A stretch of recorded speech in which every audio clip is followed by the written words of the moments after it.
아슬아슬하던 이준석 대표와 윤석열 후보 결국에는 탄핵 발언을 놓고 심하게 충돌했지요. 윤석열 후보가 전화하고 또 말을 했던 신지호 실장이 사과했지만 글쎄요, 두 사람 갈등이 이 정도로 정리될 수 있을까요?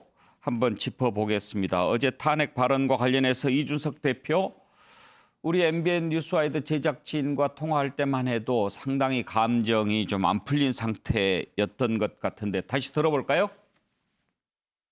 윤석열 캠프 측 신지호 정무실장 그 네. 탄핵 발언을 어떻게 지금 해석하시는지.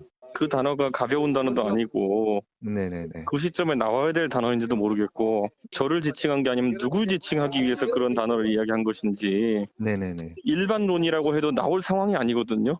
네. 네, 일반론이라면 그럼 어떤 상황에 대해서 이야기하려고 일반론을 이야기한 건지 네. 전혀 뭐 해명이 뭐 와닿지도 않는 것이고 저한테는 이 상황에 대해서 후보든지 후보 측이든지 아니면 당사자든지 아무 연락도 없기 때문에 네. 그리고 언론인들한테는 그냥 자기들이 사과했으니까 끝낸다 이렇게 하는 것 자체가 뭐 저는 그게 수준이라 봐요. 아, 그 전체 수준이라고 말씀하신 건가요? 예, 저는 뭐 이런 상황을 일으켜놓고는 당사자도 연락이 없고 캠프 측 관계자가 연락하는 것도 아니고 그냥 뭉개고 있는 거잖아요. 네. 예, 그 캠프 수준이다. 이렇게 얘기하는 이준석 대표 심사가 어떤 심사인지 조금 짚히지 않습니까? 계속해서 또 들어볼까요? 당시부터 지금까지 네. 이제 뭐 갈등은 없었다라고 이제 윤석열 캠프 측에서 얘기를 하는데 갈등이 없었던 건가요? 이게 뭐 잠복돼 있던 게 계속 불거져 나오는 건가요? 저는 그냥 그 탄핵 발언으로 모든 의도가 드러났다고 봐요. 뭐 돌고래 발언도 그렇고 사실상 그냥 뭐 제가 봤을 때는 당의 경선이나 예. 당 체계 자체를 무력화하려는 그냥 시도가 있다 이렇게 봐요. 공정 경선에 장애가 되는 것들 용납할 수가 없고요. 네. 그거는 뭐 제 권한 내에서 다 막아내야죠. 그런 시도가 있으면. 예, 자 들어보셨는데 차지영 교수. 예. 지금 저 인터뷰는 사실 이제 윤석열 후보가 이준석 대표한테 전화해서 예. 이해해달라 예. 이런 통화를 하기 전에 그렇죠. 인터뷰한 내용이긴 예. 합니다. 예. 그런데 전화한 뒤로도 이준석 대표 발언을 보면 뭐 그냥 이해해달라고 하더라. 뭐 그리고 뭐 그런 반응을 보면 마음이 다 풀린 것 같지는 않아 보여요. 그렇죠. 뭐 제가 봤을 때 양측 간의 이 좀 감정의 앙금이 하루아침에 해소될 수 있는 상황은 아닌 것 같아요. 일단 뭐 윤석열 전 총장이 전격적으로 입당을 했지만 두 사람 간의 일종의 뭐랄까요. 서로 믿지 못하는 구석이 예. 분명히 남아 있는 것이죠. 이준석 대표 입장에서 아까 방금 이야기했다시피 윤석열 총장이 지지율만 믿고 당의 체제 자체를 완전히 깡그리 무시하려고 하는 것이 아니냐라고 생각하고 있는 것 같고 윤석열 전 총장 입장에서는 이준석 대표가 이 당 경선 준비를 통해서 일종의 뭐 토론을 개최한다는 이런 부분들이 사실 어떻게 보면 상당히 토론에 약한 자신을 약간은 조금 공경한 상황으로 빠뜨려들어서 다른 특정 주자에게 뭔가 이익을 주려고 하는 것이 아닐까라는 이런 불신이 깔려 있는 것이죠. 그런 부분들 때문에 이것이 하루아침에 바로 해소될 것 같지는 않습니다. 그런데 정태근 의원 도대체 두 사람이 부딪힐 이유가 뭐가 있을까 싶은데 지금 차지원 교수 지적한 대로 이준석 대표가 윤석열 후보가 아니고 다른 사람, 그러니까 이제 저희들이 소개를 한번 했습니다만 그 전에 대표되기 전에 나는 유승민 대통령 만들겠다 이런 얘기 했잖아요. 그런 의구심을 지금도 갖고 있는 걸까요? 저는 보다도 본질적인 문제가 있다고 보여지는데요. 양쪽 다의 문제인데 이준석 대표는 대표로서의 지금 리더십이 상당히 지금 의심을 받고 있어요. 그러니까 과연 제1야당을 제대로 끌고 갈 수 있는 그런 막중한 책임을 지고 있는 리더로서 지금 올바르게 행동하고 있는가. 이 문제를 계속 시험받고 있는 것이고, 그리고 윤석열 캠프는 대선 주자 1위에 걸맞게 보다 더 성숙되게 그리고도 실제로 국민의당에 도움되는 방식으로 지금 캠페인을 진행하고 있는가라는 거에 대해서 역시 의문을 갖고 있어요.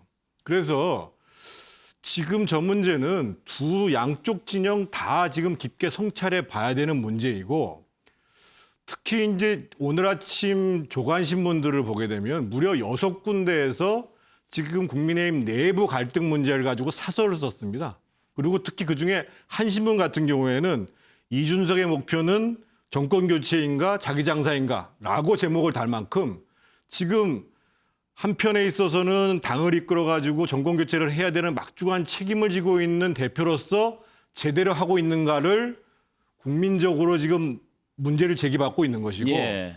마찬가지로 윤석열 후보 측 같은 경우에는 정말 정권 교체를 바라고 있는 많은 분들이 여러 가지 문제점들이 보이고 있음에도 불구하고 지지해주고 있잖아요. 그런데 그것을 제대로 변화해서 정말 좀 더 세련되게 그리고 당에 입당했으면 보다 더 성숙한 자세로 나아가지 못하는 점들에 대해서 저는 예. 둘 다 고민해 봐야 되는 것 같고 예. 거기에 뭐 유승민 뭐 누구를 지지하니 이런 문제는 오히려 부차적인 문제인 것 같습니다. 신경민 의원 보시기엔 어떻습니까?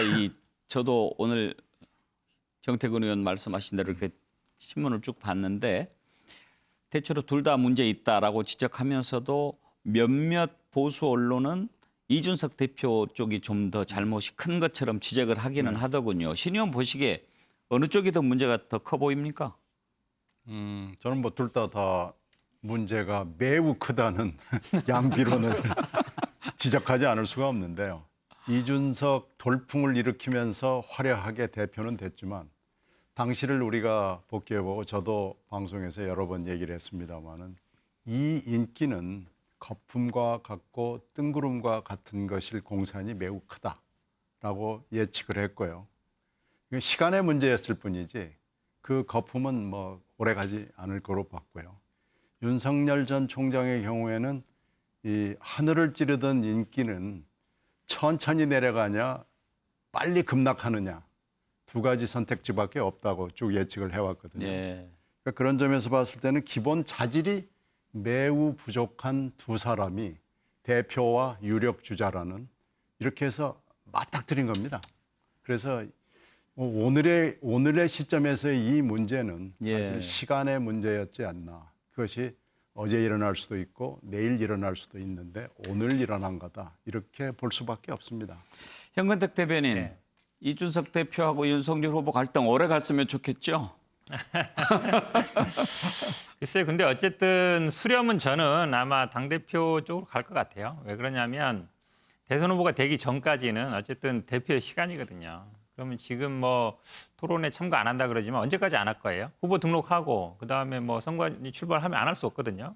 근데 만약에 그때는 아마 안 가게 되면 페널티가 들어갈 겁니다.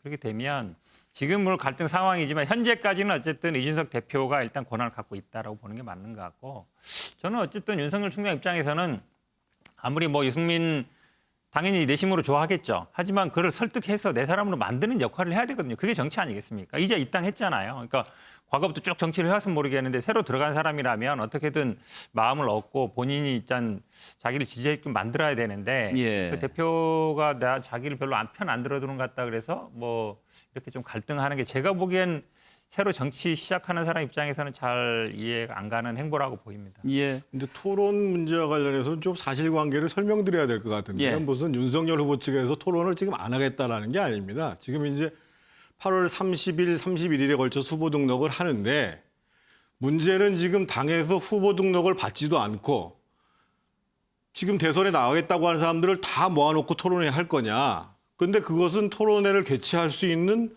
또 권한이 있는 조직도 아니다. 당원에 있는 것도 아니고. 그래서 적어도 당 선관위가 구성되고 선거관리위원회가 구성되고 후보가 등록되면 그러면 토론을 마다할 이유가 없다. 예. 이런 생각을 기본적으로 갖는 거지. 뭐 윤석열 후보가 토론을 잘 못하니까 무슨 뭐 토론을 거부한다. 이런 측면은 전혀 아닙니다. 예, 사실 이제 토론회 문제 따로 떼서 한번 보려고 했는데 지금 말씀 주셨으니까 그런 생각도 들 법은 해요. 왜냐하면 지금 경선 준비위원회가 토론회 꼭 열어야 되는 거는 아니잖아요. 그런데 가뜩이나 윤석열 후보 캠프에서는 그 부분에 관해서 조금 더 준비가 필요하다 이런 생각 갖고 있을 것 같은데 경선 준비위원회 이준석 대표 생각이 있을 것 같기도 하고 그런 데서 굳이 이렇게 토론회 하자 하니까 이거 우리 편 드는 거는 아니구나 그렇게 생각할 만하잖아요. 제가 알기로는요, 무슨 토론에 대한 준비가 안 돼 있기 때문에 그런 것은 전혀 아닙니다. 그러니까 예를 들면, 그러면 당장 제가 예를 들면 오늘 여기 뉴스와이드에서 저도 대선 출마합니다 하면 그 토론에 나갈 자격이 생기잖아요. 만약에 지금식으로 한다 그러면. 네. 그래서 실제로 지금 무려 13명, 14명, 뭐 제가 오늘 선언하면 이제 15명 되겠죠? 예. 그 사람들이 다 모여가지고 한마디씩 하는 게 과연 후보들을 위해서 당을 위해서 무슨 도움이 되느냐. 이게 이제 첫 번째 이유고. 그러면 경선준비위원회가 캠프뿐만 왜 아니라 그런 안을 냈을까요? 그래서 그거에 대해서 지금 뭐 김재원 최고위원도 문제를 제기하는 것이고 원희룡 의원도 문제를 제기하는 것이고 경선준비위원회가 뭘 하는 것인지에 대한 인식을 지금 못하고 있는 것이죠. 그러니까 분명하게 후보를 획정짓고 또 후보를 중심으로 프로그램들을 진행하는 것은 경선관리위원회, 선관위가 있는 것이죠. 이게 이제 당원에 나와 있는 거예요. 근데 이제 처음 출발은 지금 여당에서 계속 토론을 하고 있으니까 우리도 뭔가 해야 되는 거 아니냐라고 하는 생각에서 마련된 것이거든요. 그래서 예. 지금 이거는 합리적으로 봐도 좀 이해하기 어렵고 당원 당규적으로 이해하기 어렵다라고 하는 문제 제기에 대해서는 경선준비위원회도 그렇고 이준석 대표도 겸허하게 받아들여야 됩니다. 예, 현근택 부대변인. 뭐 저도 그걸 모르는 바는 아니에요. 당연히 말씀하신 것처럼 선거 후보 등록하고 그다음에 선관위 출범한 다음에 토론을 해야 되죠. 근데 지금 코로나 시대 비대면 시대잖아요. 그러다 보니까 뭐 저는 충분히 타협이 있다고 봐요. 그럼 뭐 정책 발표를 하자든지 아니면 뭐 어떻게 준비한다든지 하면 되는 거거든요. 서로 정치라는 건 타협을 해가면 되는 것인데 이렇게 뭐 토론회를 하는 많이 왜냐하면 그런 여지를 많이 줬거든요. 입당식도 없을 때 왔고 행사장에도 안 갔고 여러 가지 이유는 있었어요. 뭐 바쁘다는 얘기는 있었는데 이렇게 꼭 대표를 패싱하는 것 같은 느낌을 계속 주는 거는 제가 보기에는 그럴 필요가 있냐는 거예요. 새로 이렇게 입당한 지 얼마 안 된 분이 저는 사실 좀 납득하기 어려운 면이 있습니다. 그러면. 지금 토론회를 놓고 방금도 패널들께서 얘기하셨는데 다른 대선 주자들은 그러니까 국민의힘 내부에 계속 그런 식으로 윤석열 후보 측을 공격하는 거죠. 자신이 없으니까 안 나오려고 하는 거 아니냐라는 거고 윤석열 후보 측은 그런 차원이 아니지 않느냐 지금 이렇게 대립하고 있습니다. 서로 캠프 간의 다른 목소리인데 한번 들어보실까요? 그 내용을. 제가 알기로 최재형 후보하고 윤석열 후보를 제외하고는 모두 참가를 통보한 걸로 알고 있습니다. 토론이 그렇게 들어오면 사실 대선에 나오는 것 자체가 조금 무리한 게 아닌가 싶습니다. 그 토론 방식에 대해서 지금 문제 제기를 하고 있는데 사실 토론 방식은 지금 정해진 것도 없습니다. 그래요? 그죠? 그러니까 음식이 나오기도 전에 저 음식 맛은 문제가 있어라고 이야기를 하는 것은 그 음식에 대해서 나중에 제대로 값을 치를 생각 자체가 없는 거죠. 그건 이제 그쪽 희망이겠죠. 희망. 예. 본인은 뭐 적극적으로 뭐 참여하겠다는 그런 의사를 보이면서 또 한편으로는 뭐 최고위를 동원해서 이거를 무산시키려고 하고 있는 것 같은데 사실 국민들이 다 지켜보고 있거든요. 예. 그 경준이는 최고위로부터 위임을 받은 것이다. 지금 이런 내용이잖아요, 보면. 네. 그럼 최고위가 이게 위임을 이렇게 취소하면은 그건 경준위에서 할 수 없잖아요, 보면 어떤 경우에도. 예. 그래서 일단 최고위 의견을 지켜보면 될 것 같고요. 14명이 했을 때 뭐 1인당 한 5분에서 10분 정도 그냥 공약 발표하고 끝나는 시간들이거든요, 보면. 그렇게 해도 2시간 넘는 시간, 한 3시간 가까운 시간이 소요될 텐데. 네. 도대체 그게 무슨 의미가 있나 싶어요, 보면. 정책 준비가 부족해서 내지 발언 실수할까 봐 피하는 거 아니냐는. 아니 그래 봐야 늦어도 9월 10일 토론회 시작한다니까요. 아니 뭘 그렇게 급하십니까? 경선도 아닌 경선준비위원회가 왜 이렇게 서둘러서 하겠다고 하는 것인지 네. 그 흐름 자체가 좀 우습다는 거죠. 예, 자 유승민 후보 캠프에 있는 김웅 의원 그리고 윤석열 후보 캠프에 가 있는 김경진 전 의원의 얘기를 들어보셨습니다. 그런데 차지원 교수 예. 이런 생각도 듭니다. 김경진 의원 뭐 그렇게 별것도 아닌 것이라고 얘기를 하는데 별것도 아니면 그냥 해도 되잖아요. 그렇죠. 그런 논리도 성립되는 거죠. 바로 그 때문에 아마 윤석열 지금 예비 후보 반대 쪽에서는 그런 식의 논리를 전개할 수밖에 없는 상황인데 제가 생각했을 때는 그렇습니다. 과연 이 지금 본경선 들어가기 전에 하는 토론회 자체가 이게 지금 그러니까 이 경선 관리에 해당되는 거 아니냐고 앉아 윤석열 전 총장 측에서 주장을 하는 건데 지금 뭐 당 지도부 그리고 또 경선 준비위원회의 그 뜻을 선의로 해석을 한다면 지금 민주당이 지금 치열하게 경선을 하고 있기 때문에 모든 시선이 그걸로 가 있으니까 우리가 본경선 들어가기 전에 경선에 대한 흥행을 보장하기 위한 차원에서 그리고 또 13명, 14명이나 되는 후보의 면면을 국민들에게 한번 소개해 줄 수 있는 이러한 하나의 정치적 기회를 만들 수도 있는 것이 아닐까라고 아마 판단을 한 것이 아닐까 생각이 듭니다. 예. 문제는 이런 부분들에 대해서 뭔가 정치적 저의를 갖고 하는 것이 아니냐고 이렇게 모든 걸 정치적인 득실로 따지는 일종의 뭐랄까요. 이 정치적 계산이 저는 오히려 문제가 아닐까 하는 생각이 드는데 저는 일단 윤석열 전 총장하고 이준석 대표하고의 충돌의 바탕에는 우리가 딱 봤을 때 두 개의 현상 대 현상이 부딪히고 있는 거예요. 예. 예를 들면 윤석열 현상과 이준석 현상이 부딪히고 있는 거예요. 그러니까 윤석열 현상은 이 정의와 공정이라는 그 아젠다를 내세워서 반문재인 캠페인의 나이가 최고라는 그 자부심이 있는 것이고 공정과 상식. 이준석 이준석 현상은 결국은 어차피 이번 선거는 2030의 표심을 잡아야 된다고 한다면 2030의 표심을 잡을 수 있는 키워드가 이준석 현상 아니냐. 예. 그렇다고 한다면 나에게 주도권을 달라. 이런 식의 나름대로 이 전국을 바라보는 이 시각의 차이가 근본적으로 내재하고 있는 것이 아닐까 생각이 듭니다. 두 현상의 충돌이라고 하는 지적이 상당히 고개를 끄덕거리게 합니다만 정태근 의원 또 이런 생각도 해볼 수 있지 않을까 싶어요. 지금 민주당에서도 과연 송영길 대표가 공정하게 관리를 하고 있느냐 이제 이런 논란이 나오지 않습니까? 결국은 윤석열 후보 쪽에서 이준석 대표가 과연 공정하게 그러니까 자기 입장으로 보면 나한테 유리하게 내가 현재 지지율이 1위니까 1위인 사람이 1등이 되게끔 관리를 해 줄까라고 하는 것에 대한 불신이 좀 있어 보이지 않습니까?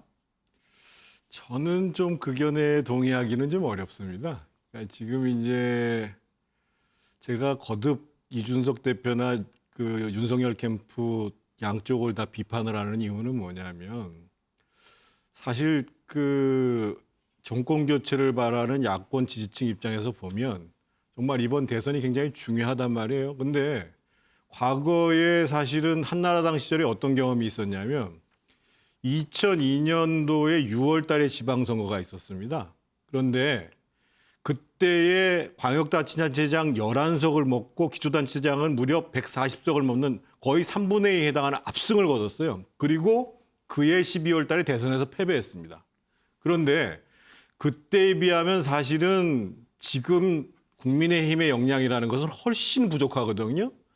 아시다시피 4월 7일 보궐선거를 이겼습니다만 단일화해서 간신히 이긴 거예요. 그냥 그 부산하고 서울에서. 그러면 뭔가 당도 후보도 지금의 상황이 엄중하다.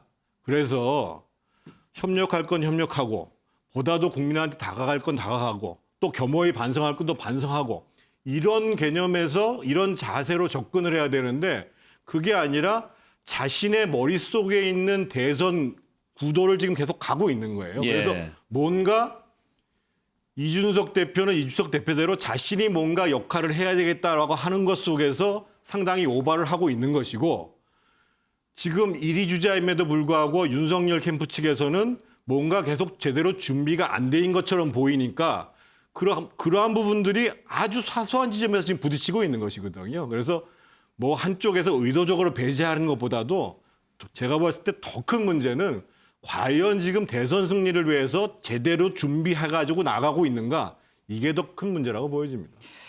이렇게 후보 간의 의견 차이를 보이면서 서병수 경선준비위원장 고민을 많이 하는 것 같습니다. 그러면 토론회 말고 발표회를 할까 이런 얘기도 일부에서 나오는데요. 서병수 위원장의 발표 내용 들어보시죠. 토론이 아니라 자기가 그냥 뭐 비상이나 이런 거 그냥 발표할 형식으로 바꾸겠다는 어떤 그런 여지를 남겨뒀거든요. 그렇게 되면 또 다른 논란이 생길 가능성이 농후하다고 봅니다.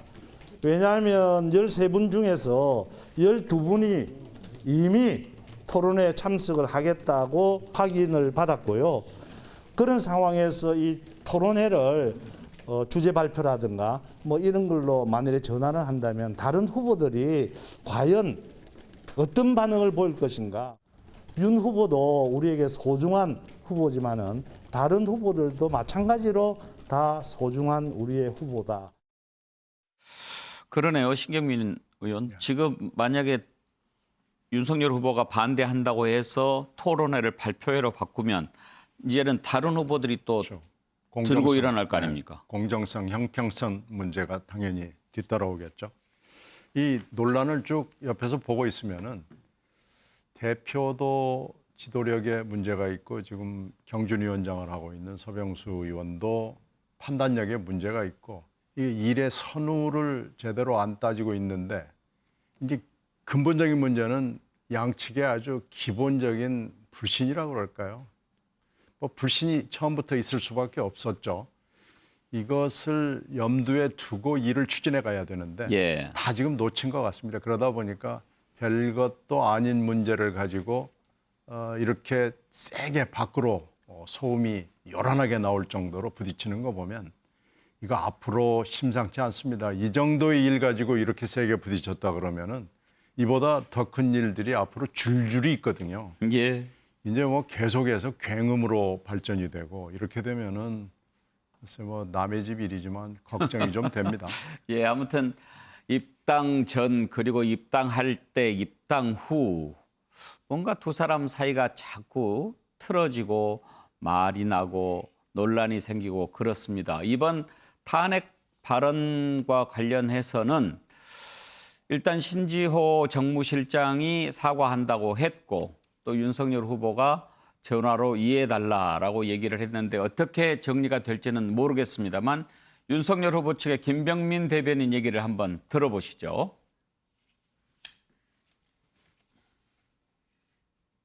오후쯤에 이준석 대표와 통화를 하고 나서 전화를 걸었다라는 얘기는 전해 들었습니다. 그래서 두 분 간의 통화가 있었던 것은 사실이 확인이 됐고요. 앞으로 당의 화합을 해치는 그런 일 없어야 된다라는 얘기를 분명히 했기 때문에 여기에 관련된 내용들을 아마 이준석 대표에게 정중하게 얘기를 전달했을 거라 생각합니다. 충분하게 당사자의 발언의 진정성이 아마 이준석 대표에게도 전달이 됐을 거라고 생각합니다. 이준석 대표를 향한 발언은 아니었다라고 또 분명하게 짚었고요. 정태근 의원, 이 부분은 정리가 될까요? 사실은 정리가 돼야 되는데요. 그러니까 지금 이제 이준석 대표가 지금 이제 뭐 다른 뭐 사람이 문제 제기하는 건 몰라도 최고위원들이 문제를 제기하는 거에 대해서는 답을 해야 되거든요. 즉 그러니까 지금 국민의힘의 당원상 보면은 최고위원회라는 게 최고 상시 의결 기관이에요. 예.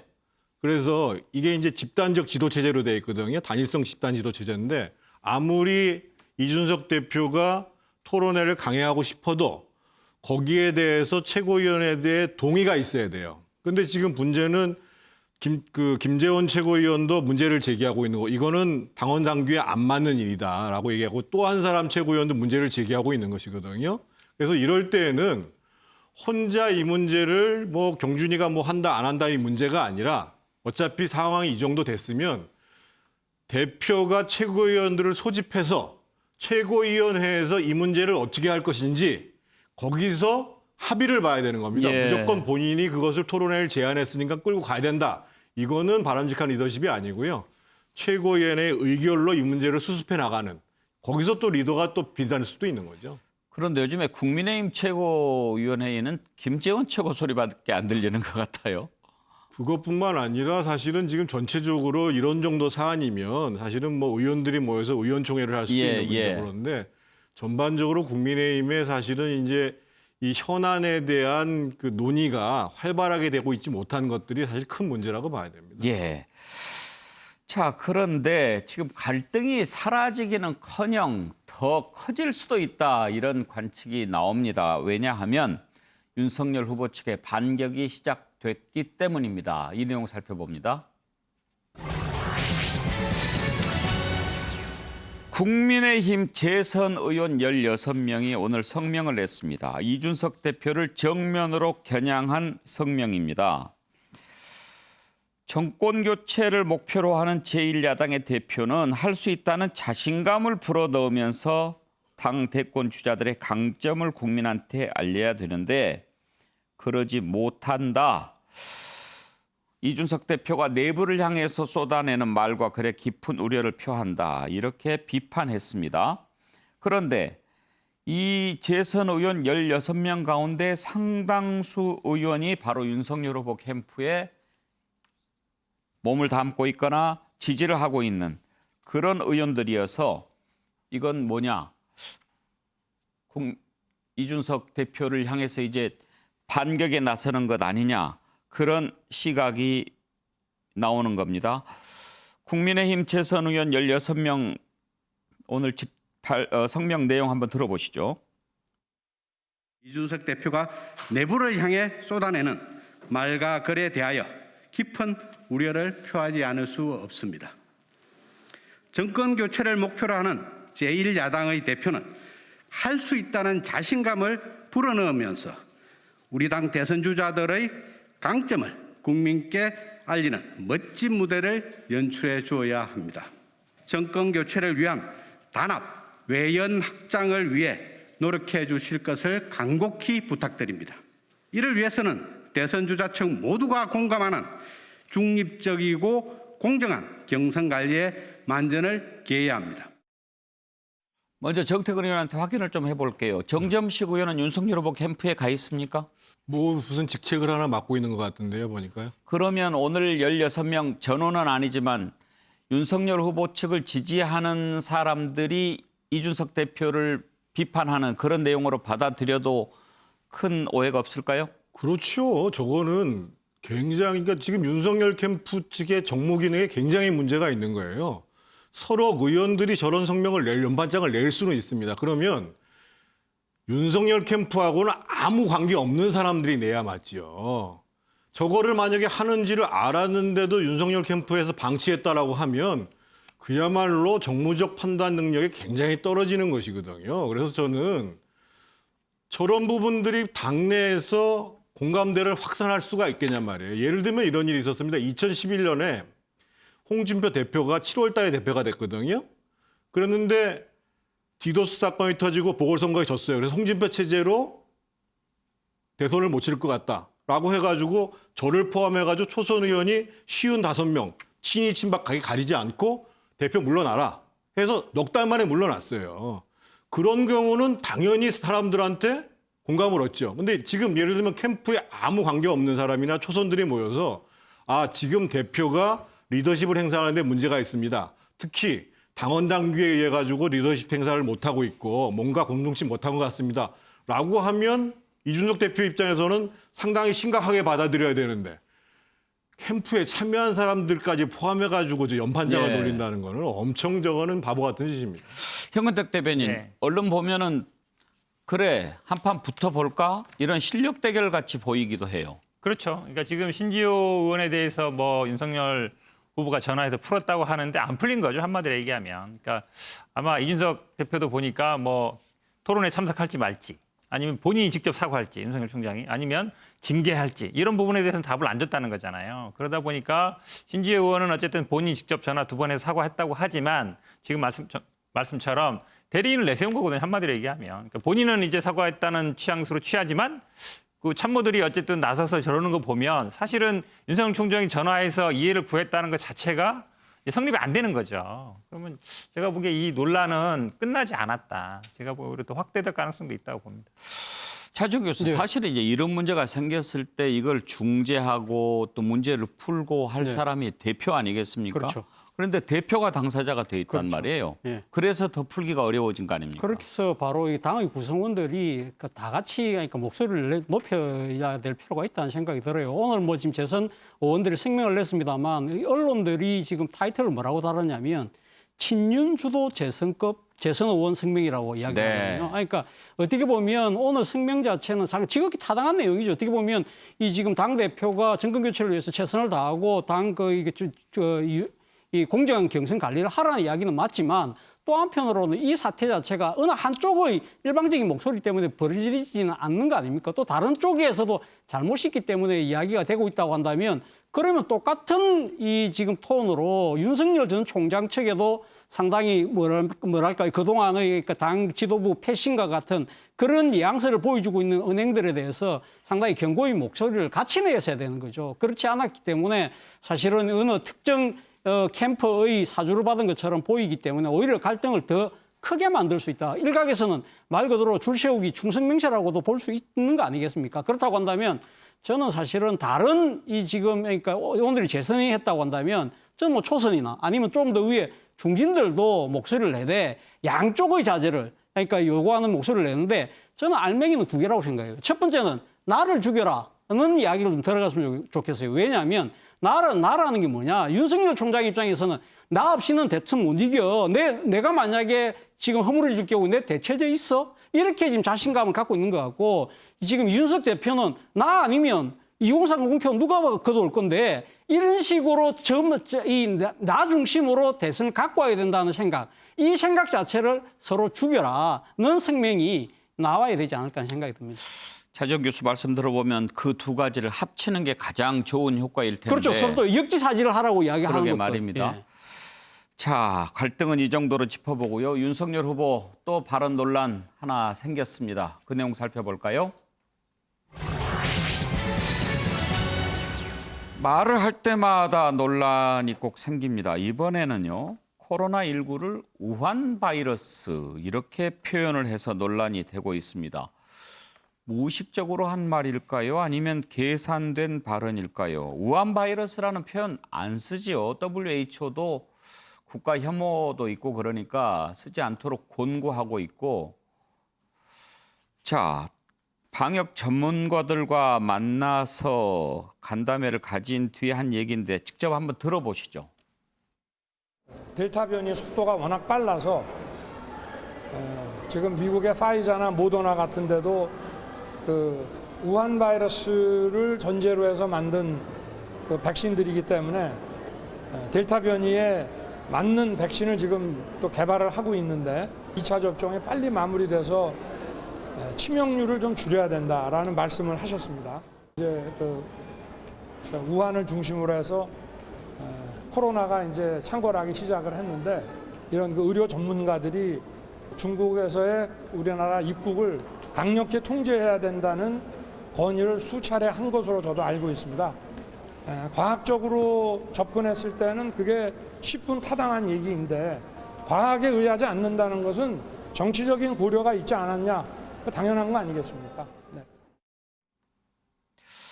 예, 신경민 의원, 사실 지금은 우한 코로나, 우한 바이러스 쓰는 사람 거의 없어요. 제 기억에는 굳이 그걸 일부러 썼던 사람이 황교안 전 대표, 정광훈 씨 이런 사람들은 우한 바이러스를 고집을 하더군요. 네, 그렇죠. 근데 저 우한 바이러스 참 오랜만에 듣는데 네. 왜 저 표현을 했을까요?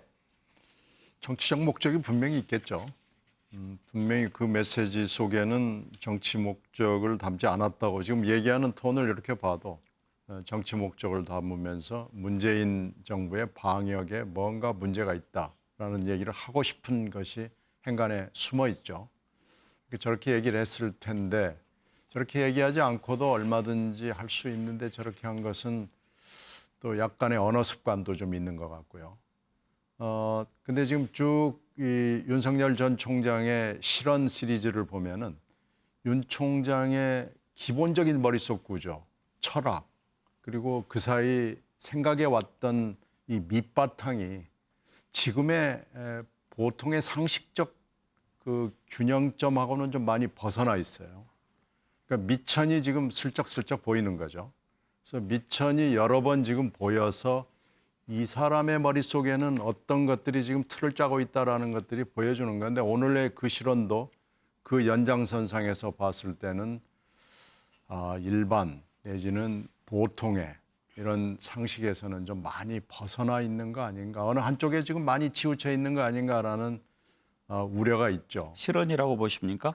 실언도 약간 포함되어 있지만 정치적 목적이 상당히 많이 깔려 있고요. 거기에 실언이 겹치고 미천이 드러나서 이건 좀 정치인으로서는, 특히 대권을 하겠다는 정치인으로서는 매우 우려스러운 지점이 또 드러난 겁니다. 차지영 교수, 이른바 그 예. 태극기 부대라고 부르는 맞습니다. 그런 극우 보수 유튜브는 지금도 우한 코로나 이렇게 표현하죠? 그렇죠. 바로 어제 그러니까 우한 바이러스라는 표현 자체가 저는 사실 뭐 반문재인 이 콘텐츠의 연장선상이긴 하지만 또 한편으로는 말씀하신 것처럼 이 소위 태극기, 아스팔트 이런 식으로 대변되는 강경 보수에게 뭔가 좀 어필하려는 생각도 깔려 있는 것이 아닐까 하는 생각이 듭니다. 근데 사실은 우한 바이러스라는 그 자체의 이 단어가 지금 갖고 있는 거, 그것도 중국에 대한 이 초기 왜 입국을 왜 못 막았느냐, 그러니까 정치적 의도보다 저는 사실 더 심각한 문제는 지금 윤석열 전 총장이 지금 보여주고 있는 이 발언에 있어서의 지난 시간에 제가 이야기했습니다만은 균형감이 상실돼 있다는 겁니다. 그러니까 예를 들면 지금 사실 어떻게 보면 아까 제가 말씀드린 대로 강경 우파의 그 반중 분위기를 좀 타겠다는, 그 어필하겠다는 목적은 좋지만 문제는 앞으로 대통령이 된다고 지금 생각하시는 분이잖아요. 그럼 우리가 지금 중국과의 현실적 관계를 생각했을 때 이렇게 극단적인 반중의 모드 자체가 향후 우리 국가 이익에 얼마만큼 도움이 될 것인가를 생각을 해봐야 된다는 것이죠. 우리 지금 제1의 교육국입니다. 그리고 지금 북핵 문제를 해결하는 데 있어서 중국의 협조 없이 가능합니까? 이러한 부분들이 나중에 지금 뱉어놨던 이 발언들 때문에 발목이 잡힐 수도 있다는 거죠.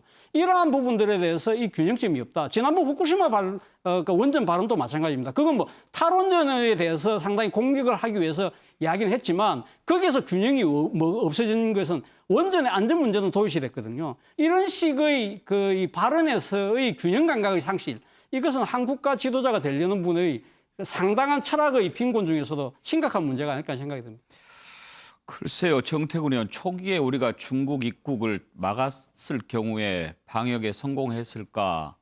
지금 세계적으로 확산하는 추세를 보면 그것도 좀 의문이 들기는 합니다만 어떻게 생각하세요? 우한 바이러스라는 표현 쓴 것에 대해서? 지금 윤석열 후보는 한 측면에 있어서는 우리의 외교 전략상 중국에 대한 고려보다는 한미 관계를 분명히 하는 것이 더 중요하다는 것이 깔려 있고, 두 번째로는 그 과정을 통해 가지고 문재인 정부가 과학적인 고려를 한 게 아니라 과학적인 접근이 아니라 외교적 접근을 해가지고 방역에 실패했다는 점들을 드러내고 싶은 그런 이제 욕심이 있었던 것 같아요. 그런데 우한 바이러스라는 표현을 쓴 것보다 저는 더 문제로 생각하는 게 뭐냐면, 어저께 지금 코로나19 대책 전문가 간담회를 한 거란 말이에요. 그러면 지금 시기에 있어서 국민들이 가장 우려하고 있고 실제 또 대한민국 방역 속에서 고려해야 될 점들이 뭔가, 여기에 핵심 메시지가 있어야 되는 거거든요. 첫 번째는 우리 국민 모두가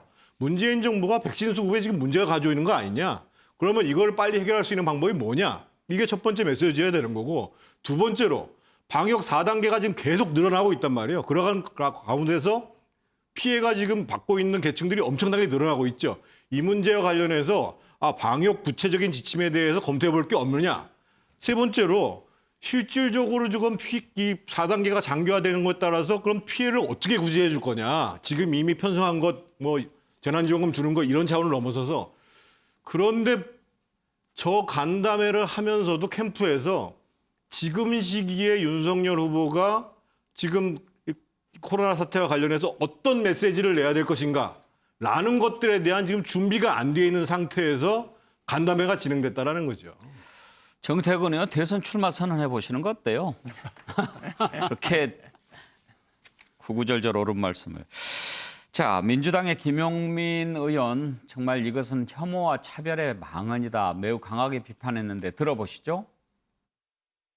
윤석열 전 검찰총장이 세계보건기구의 권고에도 불구하고 어제 코로나19를 우한 바이러스라고 표현해 혐오와 차별을 유발하는 망언을 여전히 쉬지 않고 했습니다. 참담합니다.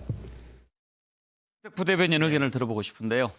저도 마찬가지 의견이에요. 이게 처음에 뭐 논란이 됐었죠. 어떻게 부를 거냐. 그리고 일부 뭐 트럼프도 뭐 중국 바이러스 이렇게 많이 불렀잖아요. 근데 전 세계적으로 정리가 된 부분이거든요. 트럼프도 끝까지 그렇게 부르더군요. 끝까지 불렀죠. 그렇게. 그러다 결국 안 됐잖아요. 그러니까 사실은 어찌 보면 지금 방역 문제는 현재 시점에서 예를 들어 백신이라든지 아니면 이런 문제 제기할 수 있다고 봐요. 근데 지금 뭐 과거에 뭐 중국 통제 안 해서 이게 저는 아마 한 1년 전 얘기하는 것 같아요. 그러면 중요한 게 뭐냐면 누굴 만났을 거는 거잖아요. 전문가를 만났다 그러는데 누굴 만났을까? 그러니까 아마 그 만나는 분은 제가 보기에 현재 이거 돌아가는 것보다는 과거 일만 생각하는 거예요. 저는 아마 지금 반핵 그 지난번에 뭐 후쿠시마 원전 문제도 누굴 만났을지 궁금해요. 그 생각만 하는 거거든요. 그러니까 어쨌든 문재인 정부가 뭔가 잘못하고 있다. 비판하는 인사만 만난 거예요. 근데 균형 있게 보려면 진짜 전문가를 만나야 되거든요. 그러니까 현재 상태에서를 얘기해야 되는데 1년 전 얘기했던 걸 지금도 얘기하는 거 보면 결국은 본인이 대통령을 왜 나왔는지 미래 비전을 가져야 되는데 아직도 보면 문재인 정부 비판하는 거 그거 하나를 어찌 보면 지금 정치를 하는 대선 출마의 명분으로 삼고 있는 게 여기서도 분명하게 드러나고 있다라고 보입니다. 네. 자, 다음으로 넘어가겠습니다. 최재형 후보 살펴볼 텐데요. 갑자기 중도 사퇴설에 휘말렸습니다. 최재형 후보 측은 근거 없는 마타도라고 강하게 비판을 했는데요. 어쩌다가 이런 말이 나오게 됐을까요? 자, 그렇지 않아도 7.1 논란으로 지금 좀 골치가 아플 텐데 최근에 후원금도 잘 안 거치고 그랬던가 봐요. 그래서 캠프 내부에서 이거 접어야 되는 게 아니냐 그런 얘기가 나왔다고 하는 거지요. 여기에 대해서 최재형 후보 측의 김영우 전 의원 이것은 거짓으로 꾸며낸 얘기다. 법적 대응하겠다라고 밝혔는데 들어보시죠. 최근 우리 최재형 후보 캠프를 비방하는 내용의 근거 없는 찌라시가 유포되고 있습니다. 찌라시 내용은 정말 입에 담기조차 민망한 내용들입니다. 후보 중도 사퇴 등 정말 말도 안 되는 내용들입니다. 아마도 우리 최재형 후보를 두려워하는 사람들이 이런 내용을 만들고 이것을 유포시키는 공작을 펴고 있는 것 같습니다. 허위 사실을 제작, 유포하는 세력에 대해서는 법적인 조치를 취할 것이며 앞으로도 강력하게 대응해 나갈 것임을 밝힙니다. 차재홍 교수 이제 이런 얘기들이 꼭 그 선거 때 나오는데 사실 저런 부분은 좀 민감하지 않습니까? 왜냐하면 후보 캠프 측에서 중도 사퇴설 마타도다라고 얘기하면서 그런 얘기 있었어 하고 알게 되는 사람들이 훨씬 많을 수 있거든요. 네. 그럼에도 불구하고 저걸 밝혔다는 것은 뭔가 이게 좀 심각한 수준이다 이렇게 판단한 것 같죠? 아마 상당히 악의적인 보도 자체가 정치적 후폭풍이 크다고 아마 판단한 것 같아요. 그럼에도 불구하고 저는 뭐 김영우 실장이 이 문제에 대해서 이렇게 정책하고 나서기보다는 자연스럽게 그냥 최재형 후보 자신이 그냥 기자들이 그렇게 문답을 하는 과정에서 자신이 그냥 그 아주 별거 아니다. 난 자신 있다는 식으로 이렇게 퉁치고 가는 것이 오히려 더 현명한 대응이 아니었을까. 더 여유 있는. 예, 여유 있는. 후보 본인이 저런 식으로 자신 있어 하구나. 사람들이 그렇게 느껴야 되는 거지. 캠프의 주변에 있는 참모들이 이 분기탱천하는 모습 자체는 오히려 저기 뭔가 발등이 불 떨어진 거 아니야? 라는 인식 자체를 줄 수 있다는 거죠. 정태근 의원은 최재형 후보 사퇴설 들어보기는 하셨어요? 못 들어봤습니다. 아마 찌라시에 났다고 얘기를 해요. 무슨 뭐 이렇게 저는 뭐 워낙 주변에서 찌라시를 보내와도 안 열어보는 사람이거든요. 근데 지금 우리 차 교수님이 잘 말씀해 주셨는데 저 문제를 저렇게 정색을 하고 얘기를 하는 게 문제인 거거든요. 사실. 그리고 또 한 가지는 제가 누누이 말씀드립니다만 최재형 후보가 굉장히 좋은 스토리를 갖고 있어요. 근데 그것을 넘어서서 저 사람이 해야 되라고 하는 그 메시지로 연결이 돼야 되는데 그게 안 나오니까 지금 지지율이 정체 상태에 있는 거거든요. 그래서 실제로 우리는 이런 후보다. 그래서 이것을 관철하기 위해서 갈 것이다. 이런 뭐 당당한 얘기를 했어야 되는데 참 좀 안타깝네요. 예. 자, 뭐 사퇴설 일단 후보 측에서 강력하게 부인했으니까 일단은 정리가 되겠죠. 또 어떻게 될지 모르겠습니다만. 또 하나 논란이 이제 친일 공방입니다. 최재형 후보의 할아버지가 일제강점기 때 면장을 오랫동안 했다고 하죠. 그러면서 표창도 받고 그랬는데 독립운동을 한 것으로 알려졌다. 이거 사실이 아니지 않느냐 이런 문제를 제기한 겁니다. 친일 명부 작성하는 곳이죠. 민족문제연구소. 먼저 그 발표 내용을 한번 들어보시죠. 최재형 원장 측의 조부 최병규라고 하는 인물은 1935년에 면협회원 면장의 자문기구인데 협력기구라고도 볼 수가 있는 거죠. 그걸 연임을 하고 또 1937년 중일전쟁 직전에 이른바 도의원 출마까지 하고 그리고 1938년 전시체제기죠. 이때 국방원금을 내는데 그게 이제 매일신부에 실리죠. 하나의 미담 기사로서 부친의 회관년을 절약해서 20원을 조부의 그 형인 최병렬 그리고 이제 조부인 최병규가 국방원금으로 냈다. 백번 양보해서 1926년 그 명유 사건, 동명유 사건을 독립운동을 인정한다 하더라도 그 이후 행적을 보면 1급 친일행위는 아니라 하더라도 적어도 일제 협력한 부역행위는 계속 이어지고 있었다. 예, 자 그러면 최 후보 측의 반박 내용 이어서 들어보시죠. 일제시대에 면장을 오래 했다는 이유만으로 친일 혐의를 덮어 씌우려는 것이 과연 정당한 것입니까? 만약에 그런 논리와 기준으로 이야기를 한다면 일제시대 흥남에서 농업계장을 지냈던 문재인 대통령의 부친께서는 친일을 하신 것입니까? 여러분, 국세사업은 인구조사입니다. 일본이 1930년부터 시작했던 인구조사입니다. 일제는 인구조사를 끝낸 뒤에 수많은 면장들에게 기념장을 줬습니다. 이것은 훈장이 아닙니다. 그때 당시에 그 기념주화를 받았던 수만 명의 면장들과 그 지역 유지들은 다 친일파였던 겁니까? 문 대통령의 부친에 대한 언급이 있은 다음에 이거 후보가 한 것도 아닙니다. 저희 캠프에서 한 겁니다. 그러자 일제히 친여 매체들과 시민단체들 그리고 여권이 총출동해서 최 후보 조상들을 친일파로 몰아가는 이런 집단 공격이 이어지고 있습니다. 아무리 정치가 바닥을 기워도 이런 일은 이제 사라져야 한다고 생각합니다. 자, 신경민 의원. 친일 논란 지금 일단 이제 최재형 후보 측에서는 아니다라고 부인하는 것보다 문재인 대통령 공격하는 것에 더 글쎄요. 비중을 많이 두는 것 같군요. 이게 근원을 따져서 이 스토리를 따져가면 이 최재형 후보가 좀 약간 끌어들인 느낌이 있습니다. 왜냐하면 부친의 현역 군인으로서의 애국을 강조하면서 부친의 아버지, 부친의 할아버지를 약간 운을 띄운 거예요. 이 애국의 전통이 집안에 최씨 집안에 면면이 내려온다라는 거였죠. 예. 그런데 이제 그걸 가지고 아마 뭐 이렇게까지 될지는 한 번도 생각을 안 해봤을 겁니다. 근데 이걸 이제 열심히 어떤 사람들이 알아보니까 저도 이 얘기를 들은 게 지금 좀 됐어요. 7월 말부터 이게 여러 채널을 통해서 또 단톡방을 통해서 막 전파가 돼서 아이 뭐 조부 뭐 증조부까지 더군다나 이렇게 하는 게 말이 되겠느냐라고 그래서 그냥 접어뒀는데 이게 결국은 한 2, 3주 거치면서 민족문제연구소까지 나서서 확인이 되고 여기까지 온 겁니다. 그런데 이제 문 대통령을 또 끌어들인 거죠.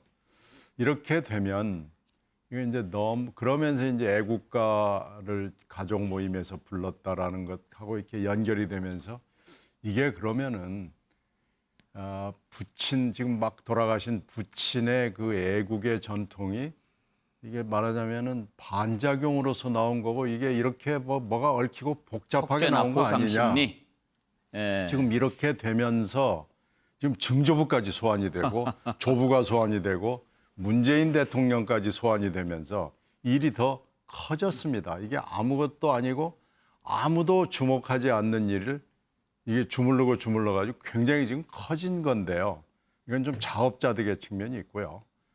나 본인을 봐달라라고 그렇게 가는 것이 맞았을 것 같습니다. 그런데 미담을 키우다가 이게 좀 여기까지 왔는데 이거 좀 더 이상 가서는 안 될 것 같은데요. 차재원 교수는 이런 친일 논란 어떤 시각에서 보십니까? 참 안타깝다는 생각이 듭니다. 지금 우리가 해방된 지가 지금 70년이 넘는데 여전히 그러니까 지금 일제의 그런 강점기 때의 역사 때문에 우리 미래의 지도자를 뽑는 것이 발목이 잡히는 이러한 현상, 이러한 부분들이 정말 안타깝다는 생각이 들고요. 물론 근데 이 뭐 지금 이 특정 후보의 그러니까 지금 조상들의 친일 행적이 그 이 후보의 그 미래 가치까지 이렇게 잠식을 한다는 식의 정치적 연자 형태의 비판은 저는 잘못됐다는 생각이 드는데요. 근데 일단 이번 그 최재형 후보의 그 논란 자체는 저는 또 한편으로 생각했을 때 이 대통령 자리의 무게를 다시 한 번 더 실감한다는 거죠. 왜 이 문제가 시작됐느냐 하면 아마 최재형 후보 측을 좋아하는 쪽에서 아마 최재형 후보의 조부께서 춘천고보를 다니셨는데 동맹휴학 때문에 제적을 당한 건 맞는 것 같아요.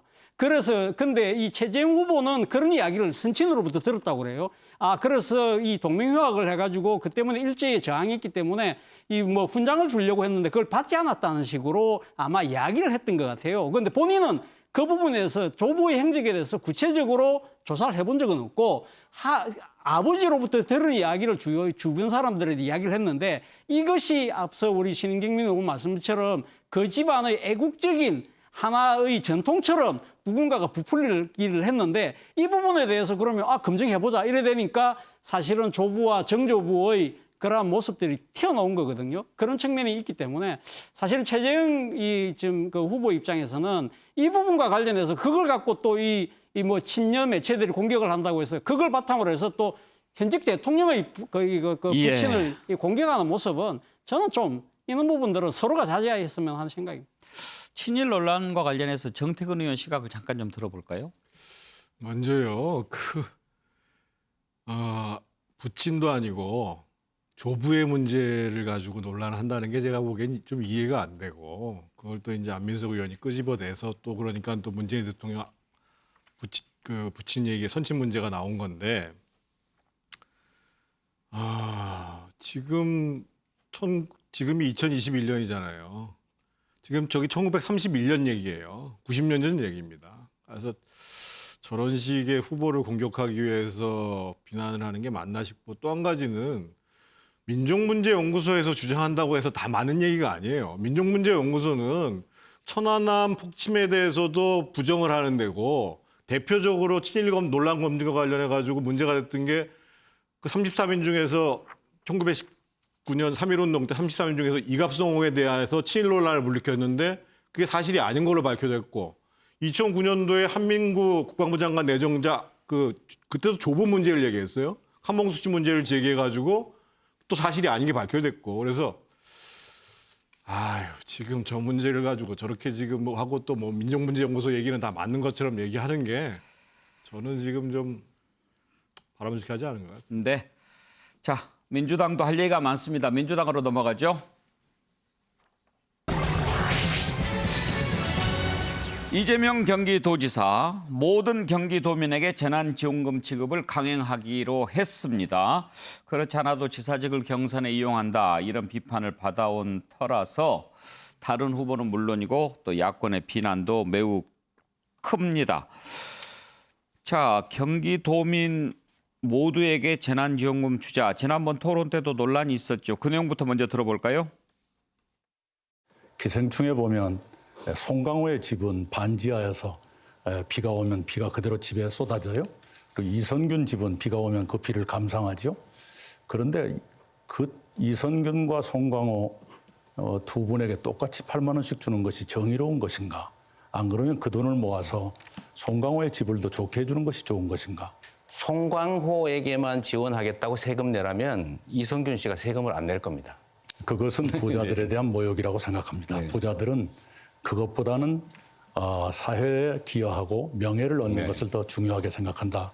이 말씀을 드리고 싶습니다. 예, 토론회 때 공방 모습 보셨고 오늘 이재명 지사 발표 내용 이어서 들어보시죠.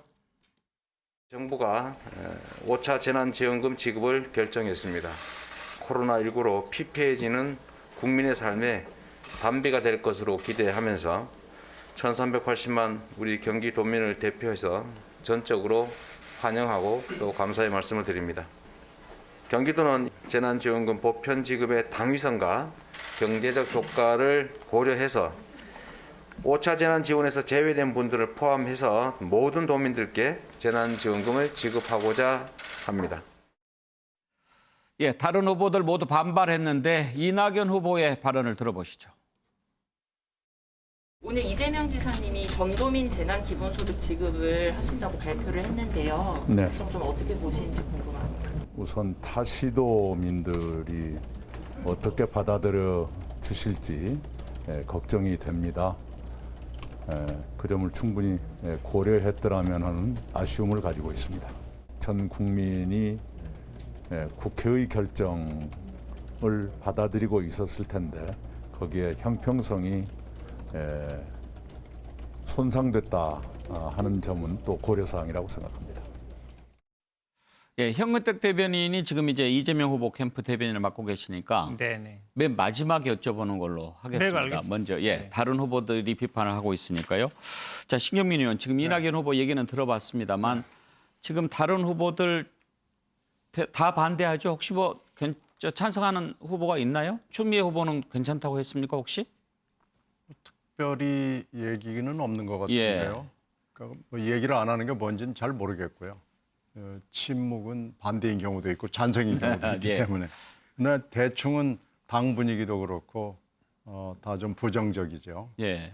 물론 정치적 의도가 있는 것이죠. 정치적 이게 이제 긍정적 측면과 부정적 측면이 다 있지만 긍정적 측면이 더 높다고 보니까 저렇게 이재명 지사가 결정을 한 걸로 뭐 보이고 토론에서도 TV 토론에서도 여러 토론에서도 모두 다 후보들이 반대한다는 것을 거의 다 얘기했기 때문에 이걸 모르지는 않습니다. 다만 이렇게 함으로써 몇 가지 이득이 있다고 보는 건데 첫 번째는 지금 이재명 지사의 최일 공약이 어떻게 보면 기본소득인데 물론 기본소득과 재난지원금은 전혀 다릅니다. 재난지원금은 일시적인 것이고 기본소득은 그런 건 아니죠. 그럼에도 불구하고 본인의 일 공약을 말하자면 나는 이런 기본소득이라는 공약을 갖고 있다는 것을 이렇게 등치시키는 거고요. 또 하나는 더 중요한 건 나는 한다면 한다라는 것을 과시하는 뭐 그런 정치적 목적이 여기에 숨어 있죠.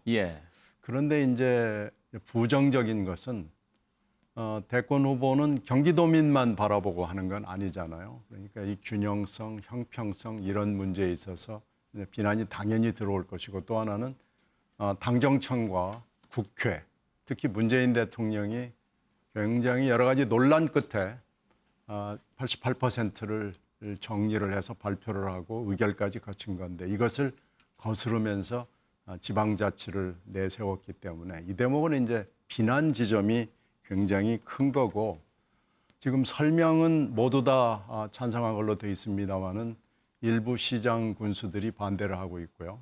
그리고 경기도의회가 여기에 대해서 충분히 사전 협의나 동의나 이런 걸 구한 게 아니기 때문에 내부의 민주적 절차는 또 이제 비난을 받을 소지가 있을 겁니다. 그래서 이 두 가지를 놓고 교량을 한 결과 그래도 가자. 그래서 이것이 더 유리하다라고 보는 거죠. 차주영 교수 이렇게 다른 후보들의 반발 또 논란 충분히 예상을 했을 것 아닙니까? 그럼에도 불구하고 강행한 이유 어디에 있다고 보십니까? 저는 나름대로 이재명의 승부수라는 생각이 듭니다. 앞서 뭐 충분히 말씀하셨지만 뭐 이 지금 재난지원금 100% 지급하겠다는 것 자체는 본인의 지금 정책 브랜드인 그 기본 시리즈하고 상당히 일맥상통하잖아요. 보편적 복지라는 부분. 그리고 본인이 지금 내세우고 있는 캐치프레이즈가 이재명은 합니다거든요. 그러니까 어떠한 것이 있다 하더라도 내가 옳다고 생각하면 할 수 있다는 거. 그리고 또 하나는 1,300만이라는 이 경기도민의 표심도 상당히 중요하다고 생각을 한 것 같아요. 그런데 문제는 이런 부분들에 대해서 또 이 정치적 반작용도 이 지금 이재명 지사 쪽에서 생각하는 거 이상으로 커질 수도 있다는 겁니다. 뭐 앞서 충분히 말씀하셨지만 그러니까 이재명 지사가 그러면 옳다고 생각하는 것은 무조건 그러니까 절차상의 과정 이런 부분들을 약간은 패싱해서라도 밀고 가는 것이 맞을까라는 생각. 뭐 그런 부분들에 대한 반발이 있을 수 있겠죠. 그리고 타 지역의 형평성 문제도 있지만 저는 근데 정말 관전 포인트는 이재명 지사의 이 결정에 대해서 청와대와 정부가 어떤 입장을 내놓을 것인가. 예. 이 개인적으로는 예. 최대의 관전 포인트입니다. 그러네요. 지금 정세균 후보 캠프에서는 문재인 대통령에 대한 반역이다 이런 표현까지 지금 쓰지 않습니까? 하고 있거든요. 자, 그러면 현근택 대변인. 네네. 먼저 이걸 한번 여쭤보고 싶습니다. 네네. 혹시 전 도민 재난지원금 지급에 대해서 이재명 후보 캠프 내부에서 혹시 반대하는 목소리는 없었습니까? 반대 의견은 거의 없습니다. 왜냐하면 이거는 기본적으로 뭐 이재명 지사를 지지한다 그러면 이 정책을 지지 않을 수 없는 거고요. 앞에 지금 신경민 의원이 말씀하신 이제 일부 지자체 결국은 12%를 추가 지급하는 것에 대해서 도에서 90% 부담하고 시군구에서 10% 부담하는 거거든요. 근데 만약에 반대하는 시군구가 있으면 그 10%는 지급 안 해도 되는 거예요. 그러니까 도에서 지급하는 90%만 지급해도 되는 거죠. 그다음에 아마 좀 재원이 부족한 7군데는 도에서 전액이라도 추가적으로 부담하겠다는 거라서 그건 어느 정도 타협의 여지가 있는 것 같고요. 그다음에 이게 뭐 정치적인 목적 이런 말도 하지만 저는 이재명 지사의 평소 소신이라고 봅니다. 그동안 계속 지난번에도 한번 전도민 10만 원 지급한 적이 있었거든요. 뭐 그 부분에 대해서 뭐 평가는 갈리고 있습니다만 뭐 그런 면에서 본다 그러면 평소에 소신을 추진하는 것이고 이게 아마 문재인 대통령이나 뭐 정부의 정책에 맞서는 거 아니냐 그러는데 아마 그런 거는 어느 정도 좀 뭐 공식적으로는 아니겠지만 사전적으로나 어느 정도 좀 타전을 했을 것 같다. 왜냐하면 완전히 뭐 반대하고 있는데 그거에 맞서서 하는 정도는 뭐 제가 보기에 지금 대선 나간 후보로서는 그렇게는 하지는 않을 것 같고요. 예. 또 이게 또 당내는 모르겠습니다. 제가 보기에 뭐 당내 얼마나 부정적인지 모르겠는데 이게 뭐 그동안에 뭐 안 해왔던 것도 아니라서 저는 이게 뭐 지금 경선을 나갔기 때문에 또 그러면 일각에서 이런 게 있죠. 이제 한번 이렇게 매표형이 아니냐 이런 비판하잖아요. 선거에 나갔으니까. 근데 만약에 저도 뭐 경기 도민인데요. 도민의 입장에서 보면 도지사가 경선에 나가는 것과 안 나가는 것과 뭐 차이가 둘 필요가 있나 생각도 들어요. 실제로 만약에 이번 경우에는 만약에 도지사 경선에 안 나갔으면 충분히 지급할 수 있는 게 예상되는 상황이었거든요. 계속 지급하겠다 그랬었고 그렇게 본다 그러면 뭐 정치적인 논란은 모르겠습니다만 별 문제는 없을 걸로 보고 있습니다. 예, 일관성은 있어 보입니다만 지사 찬스 논란을 피하기는 쉽지 않을 것 같습니다. 자, 한 가지 더 생각해 볼 일이 있습니다. 내일부터 사흘간 광복절 연휴인데요. 지금 가뜩이나 코로나 확진자가 늘어나고 있어서 국민들 걱정이 참 크지요. 그런데 정광훈 씨가 이끄는 국민혁명당이 있습니다. 정광훈 씨는 교회도 하고 또 이렇게 정당도 지금 대표로 있죠. 그런데 단체로 걷기 운동을 하겠다라고 예고했습니다. 집회를 막는다고 하니까 집회 아니고 걷기 운동하는 거다. 당국은 원천 봉쇄한다고 하는데요. 만약에 이걸 막으면 우리는 또 법적으로 대응하겠다. 이렇게 나옵니다. 어떻게 생각하십니까? 정광훈 씨 발언을 먼저 들어보죠. 문재인 정권과 그들의 하수인으로 전락한 경찰과 서울시 오세훈 시장은 문재인 탄핵을 위한 국민 걷기 운동에 대한 협박을 당장 중단해야 합니다. 야외 집회에서 코로나19 바이러스가 확산되었다는 어떤 증거도 없습니다. 정부는 확진자 수를 가지고 국민을 협박하는 것을 당장 중단해야 합니다. 헌법과 법률 어디에도 국민들이 각자 자신의 의사를 표현하는 걷기 운동을 제한하는 규정은 없습니다. 1인 시위도 집회도 아닙니다. 문재인 폭정에 반대하는 국민들은 8월 14일부터 8월 16일까지 각자 스스로 준비한 물품을 가지고 캠페인에 참여할 것입니다. 현근택 변호사한테 먼저 좀 네. 물어보죠. 지금 걸어서 이렇게 갖는 것은 괜찮습니까? 집시법 적용될 여지가 있어요. 그러니까 집회라 그러면 어떤 특정 목적이 있는 게 되게 중요하거든요. 목적을 위해서 어떤 특정 장소에 모이는 건데 우리가 이제 기자회견이 예전에 논란이 많이 됐잖아요. 예. 기자회견 하면서 막 구호도 외치고 뭐 이렇게 하면은 집시법으로 처벌받는 분들이 있어요. 근데 이것도 아마 지금 정광훈 목사가 집시법이랑 지난번에 방역법 위반으로 구속도 됐었잖아요. 그다음에 또 아마 이번에 하면은 진짜로 다시 구속될 염려가 있어서 집시법이라든지 방역법 위반을 이제 피해가고자 하는 목적인 것 같은데 어쨌든 몇 명이 이게 모일 거란 말이에요, 사람들이. 그냥 산책 가면 그냥 뭐 관악산에 가든가 북한산 가면 되거든요. 왜 예. 하필이면 저기에 모여서 행진을 하느냐. 그럼 결국 어떤 정치적 목적이 있는 거잖아요. 동일한 목적이 있고 그 목적에 따라 사람들이 움직이는 거란단 말이죠. 예. 저는 뭐 예를 들어서 논란이 될 수는 있는데 뭐 아주 뭐 멀리 떨어져서 가거나 아니면 사람들이 그냥 각자 알아서 가면 모르겠지만 같은 동일한 행동을 한다. 그러면 제가 보기에 뭐 집회로 볼 여지도 있고 방역법 위반도 문제될 수 있다. 아마 그 선상에서 아마 줄타기를 할 것 같은데 결국 아마 방역 지침 위반이 집시법보다 더 엄격하거든요. 방역 지침이 위반되느냐 안 되느냐 이 부분이 가장 중요할 것 같습니다. 근데 정태근 의원, 정광훈 씨 측은 산책도 못하냐? 지금 그런 입장이거든요. 기본적으로 안 하는 게 맞죠. 그리고 만약에 이제 기본권을 주장해서 한다 그러면 그야말로 무슨 뭐 확성 장치를 한다든지 같이 똑같은 구호를 외친다든지 똑같은 무슨 피켓을 든다든지 이거를 하지 말아야죠. 그리고 저는 어떻든 본인과 같이 생각하시는 분의 정치적 의사를 표현하는 방식으로 저걸 선택하신다는데 물론 서구의 사례에 비하면 지금 뭐 코로나 때문에 과도하게 기본권이 제한되는 건 맞습니다만 지금 시기에는 바람직하지 않다고 보고 정부도 이미 이제 저런 빌미를 제공한 근거는 뭐냐면 지난번에 민노총에서 8,000명이 도심에서 집회했잖아요. 그거에 대해서 지금 위원장 한 사람 정도 지금 영장 청구돼 가지고 심사를 많이 하고 있잖아요. 그래서 정부도 정말 일관된 모습으로 방역에 대응하고 그리고 어떻든 최대한 이 방역의 고비와 관련해 가지고 확산이 덜 될 수 있도록 좀 노력해 나가는 모습들이 바람직할 거라고 보여집니다. 차정 교수, 정광훈 씨 본인은 정작 참석 안 한다고 하더군요.